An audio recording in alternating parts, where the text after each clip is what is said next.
আসসালামু আলাইকুম। Welcome to Tamanna studios. I hope আপনারা সবাই অনেক বেশি ভালো আছেন।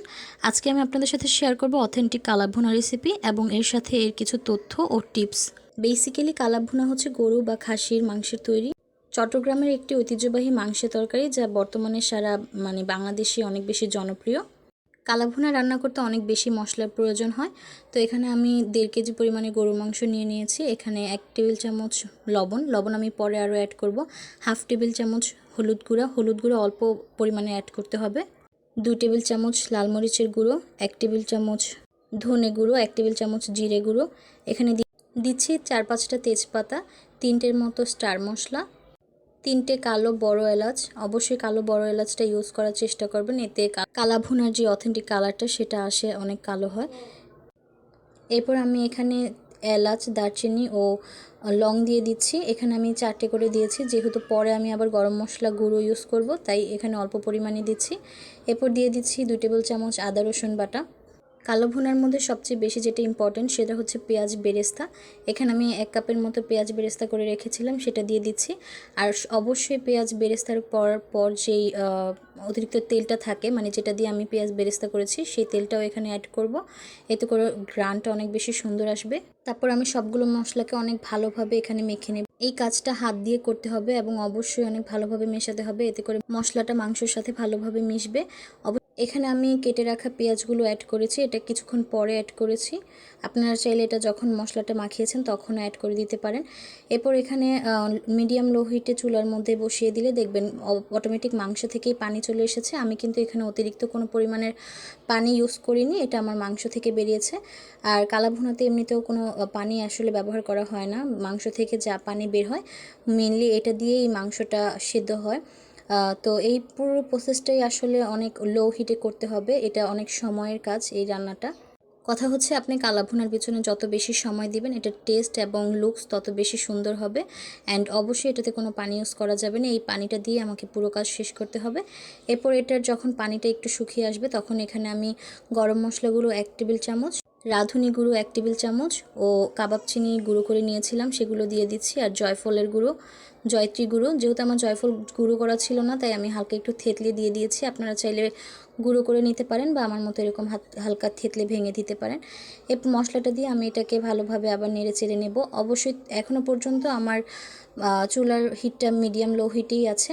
এই পর্যায়ে এসে আমি চুলার হিটটাকে একদম লো হিটে রাখবো, কারণ এখন আমার এখানে কোনো পানি নেই। আমি জাস্ট এটা এমনিতেই কষাতে থাকবো আর এটা মাংসটা আস্তে আস্তে নরম হতে থাকবে।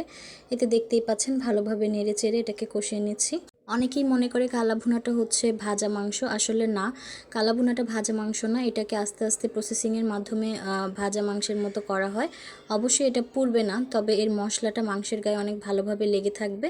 আর এই রান্নায় অনেক বেশি মশলা ইউজ করা হয় আর অনেক দীর্ঘ সময় নিয়ে প্রক্রিয়াকরণের মাধ্যমে এই মাংসটা রান্না করা হয়। তারপর আমি এই মাংসটাকে ভালোভাবে কষানোর পর আবার এটাকে বাগার দেব। অ্যান্ড এটাই হচ্ছে কালাভুনার মেইন টিপস বলা হয়, এটাই কালাভুনার টেস্টটাকে আরও বেশি বাড়িয়ে তোলে। এটা অবশ্যই সরষের তেল দিয়ে করতে হবে। এখানে সরিষার তেল দিয়ে আমি পেঁয়াজ কুচি দিয়ে হালকা একটু ভেজে নিয়েছি। যখন পেঁয়াজ কুচি হালকা একটু বাদামি হয়ে আসবে, তখন আমি এখানে রসুন কুচি দিয়েছি। অ্যান্ড এটার টেস্টটা আরও বেশি ভালো করার জন্য অবশ্যই এখানে আদা কুচি ইউজ করতে হবে। তো আমি এখানে আদা কুচিও দিয়ে দিয়েছি, তবে আদাটা একদম সবার শেষে দিতে হবে, যাতে এর যেই ফ্লেভারটা সেটা আসলে বের হয়। এরপর আমি এখানে দেখার সুন্দরের জন্য বা এমনিতেও আপনারা চাইলে দিতে পারেন, 2টো শুকনো মরিচ দিয়েছি। এরপর অনেকেই বাগার বলতে বোঝায় যে বাগারটা আসলে মাংসের উপরে যাবে, আসলে না। আমি সেই পাত্র থেকে কিছু পরিমাণের মাংস প্রথমে বাগারের মধ্যে দিয়ে দিয়েছি, তারপর সেটাকে ভালোভাবে নেড়ে চেড়ে বাকি যে মাংসটুকু ছিল সেটার মধ্যে দিয়ে এটাকে মিশিয়ে নেব। এটা মেইন প্রসেস হচ্ছে এটাই। অনেকেই কালাভুনা অথেন্টিক রেসিপি জানে না বা হয়তো অনেক রকমের রান্না করে, বাট এটাই হচ্ছে কালাভুনার অথেন্টিক রেসিপি। এটা আমি আমার যারা আসলে এই খাবারটার সাথে ছোটোবেলা থেকে পরিচিত বা যেসব অঞ্চলে হয়, আপনারা চাইলে তাদের কাছ থেকে রেসিপি নিতে পারেন। আর এটাই অথেন্টিক রেসিপি, আপনারা চাইলে বাসায় ট্রাই করতে পারেন। অ্যান্ড অবশ্যই আমাকে জানাবেন এটার টেস্ট কেমন হচ্ছে।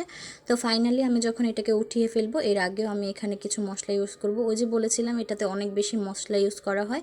তো এখানে আমি গরম মশলা গুঁড়ো আবার দিয়ে দিচ্ছি, আর হালকা একটু রাঁধুনি গুঁড়ো দিয়েছি, আর গোলমরিচ গুঁড়ো দিয়েছি 2 টেবিল চামচের মতন। অবশ্যই গোলমরিচটা আগে ইউজ করতে হয়, যেহেতু আমি করিনি তাই পরে দিয়েছি, আপনারা চাইলে মশলা ইউজ করার সময় দিতে পারেন। এরপর এই পর্যায়ে এসে আমি এটাকে নাড়তে চাড়তে থাকবো অ্যান্ড একদম লো হিটে আপনারা এটাকে যত বেশি রাখবেন এটা তত কালার চেঞ্জ হবে। অবশ্যই খেয়াল রাখতে হবে যাতে মাংসটা পুড়ে না যায়, কারণ পুড়লে এটা তিতা হয়ে যাবে। তো এটা দেখতে অনেকটা কালো হলেও এটা কিন্তু পোড়া বা মাংস না, বা এটার মশলাটাও পুড়ে না। যারা অথেন্টিক কালাভুনা ট্রাই করেছেন তারা এটার টেস্ট বুঝবেন।